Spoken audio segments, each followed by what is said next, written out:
Au Pakistan, parents et enfants essaient de reconstruire leur vie après les inondations.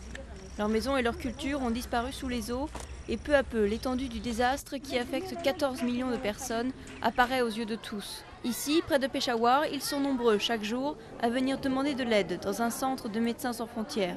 La plupart ont tout perdu. Il était 8 h du soir quand l'eau a commencé à monter. À 9 h, c'est monté encore plus haut et à 10 h, il y avait de l'eau partout autour de nous et autour des maisons. Toutes les routes étaient bloquées. Nous avons dû tout laisser et fuir pour rester en vie.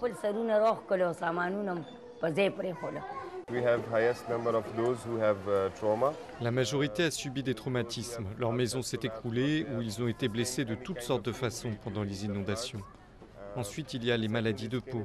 Beaucoup de patients ont la gale ou des champignons dus à l'entassement collés les uns aux autres pendant des jours. Les médecins voient plus d'une centaine de patients par jour. Ils craignent l'arrivée d'autres maladies comme des épidémies de diarrhée. Nous avons besoin d'eau potable et de nourriture. Il y a bien un approvisionnement en eau ici, mais elle n'est pas aux standards internationaux. Les autorités ont installé des tentes pour les sinistrés à Soukour, dans la province du Sindh. Mais les familles commencent à ressentir la faim. Rachida May n'arrive plus à nourrir son bébé car son lait se tarit. Les Nations Unies ont demandé 460 millions de dollars d'aide d'urgence, soit 360 millions d'euros.